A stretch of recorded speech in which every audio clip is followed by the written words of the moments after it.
अस्सलामुअलैकुम नाज़रीन, मां ख़ालिद कलियार K1 न्यूज़ नेटवर्क सां गॾु।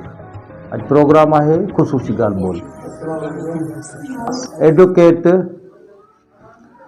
आसिया सिकंदर ॿुघियो सां अचो त हिननि सां ॻाल्हि ॿोल करियूं था ऐं हिननि खां इहा पुछूं था त जेके हींअर मौजूदा सिंध जे अंदरि जेकी सूरत हाल आहे, ख़ासि करे हारी मज़दूर या जेके आबादगार माण्हू आहिनि जिन खे यूरिया जेको हींअर न पियो मिले, उन्हनि लाइ हिननि पंहिंजे वसार केतिरी भॼ डुक कई आहे ऐं हिननि केतिरो हारियुनि ताईं उन जी रसाई ॾेखारी आहे।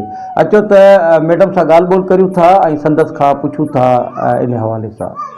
अस्सलाम वालेकुम अदा मां आहियां हारी कैंप जी रहायशी, हारी camp municipal Gulari Kotri side खां। मां हारियुनि जे बारे में ॻाल्हाइणु चाहियां थी। हारी वीचारा ग़रीब जेके आहिनि, उन्हनि जे बरसाति जे करे काफ़ी नुक़सानु थी वियो आहे। पोख में फसल में उन्हनि खे नुक़सानु थी वियो आहे काफ़ी।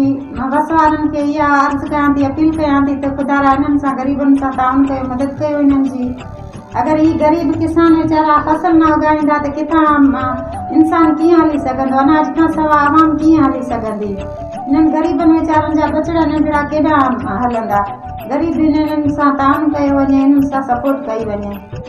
अदा मां ही जेके हारी कैंप में हारी बि आहिनि, मज़दूर बि आहिनि, वीचारा 500 ॾियारी कमाईंदा आहिनि, पंहिंजे ॿारनि जो गुज़र सफ़र कंदा आहिनि। हिननि में तव्हां ॿारनि सभिनि खे ख़बर आहे त मसला मसाइल काफ़ी आहिनि जेके ग़रीब जे लाइ काफ़ी परेशानियूं आहिनि। उन्हनि जो 500 जी ॾियारी में छा ई पंहिंजे ॿारनि जी बीमारी बड़ी जो इलाज जो कनि, घर जो ख़र्चु कनि, जा काॾां पंहिंजो गुज़र सफ़र कनि। हिन 500 मां ॿियो मेन मसइलो हितां हारी कैंप में आहे त हिते गैस न आहे, लाइट न आहे। हिते ग़रीबनि वटि लाइट न आहे, गैस न आहे। हिते मेन मसइलो पाणी जो, पाणी जी काफ़ी परेशानी आहे। हिते शदीद किल्लत आहे पाणी जी, आबादी काफ़ी आहे हिते। इन जे करे मां अपील कयां थी, आला अमलदारनि खे अपील कयां थी, अर्ज़ु कयां थी त इन्हनि ग़रीबनि सां सपोर्ट कयो, ताउन कयो, इन्हनि ग़रीबनि जी ॿुधो, इन्हनि सां हमदर्दी कयो।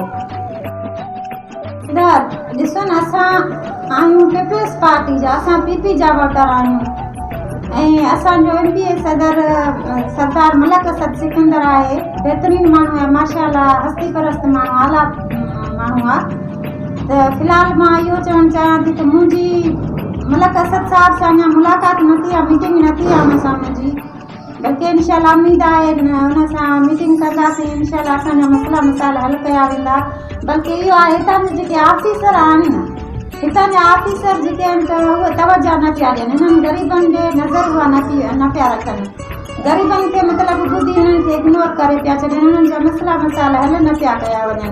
इन जे करे मूंखे कोशिशि मुंहिंजी इहा ई आहे, मतिलबु अक्टूबर महीने खां मां इहा जाकोड़ कंदी रहां थी त हिननि ग़रीबनि जा मसला हल थियनि। मेन मसइलो पाणी जो, पाणी जे मसइले ते असांजे हिन बैठक में डेली राति जो पंहिंजे पाड़े जा जेके बि आहिनि, पंहिंजा हारी मज़दूर सभु ईंदा आहिनि, माशाअल्लाह असांजी डिस्कस थींदी रहंदी आहे मसइले मसाइलनि ते। पर असांजो असुल कोशिशि इहा आहे त हिन हारी कैंप में हिननि ग़रीबनि वीचारनि खे पाणी मिले। मां जेको public health action officer Irfan बुख साहब जेको आहे, मां हुन सां हिकु 2 चकर मीटिंग रखी आहे त दफ़्तर वई आहियां, दफ़्तर हुन सां मिली आहियां। बल्कि असांजो मेन मसइलो पाणी जो आहे, मां हिन जे करे काफ़ी जाखोड़ कई आहे ऐं SDO हालात चांडे साहब सां बि राब्तो कयो आहे। ऐं सभु इंजीनियर जेको आहे खलील साहब, हुन सां बि मां मिली आहियां।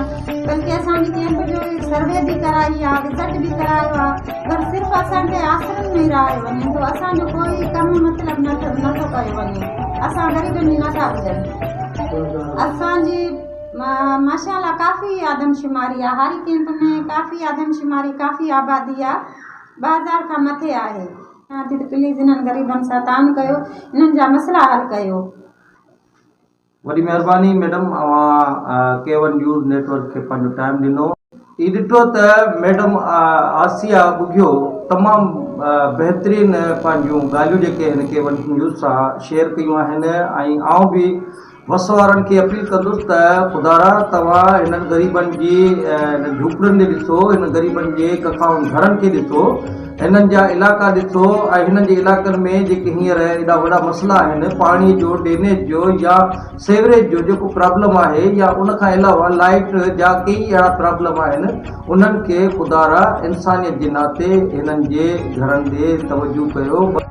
हिकु दफ़ो ज़रूरु हिननि जे इलाइक़नि में अचो ऐं हिननि जे इलाइक़नि खे ॾिसो ऐं हिननि जा जेके जाइज़ मसइला आहिनि उन्हनि खे हल कयो। वॾी महिरबानी।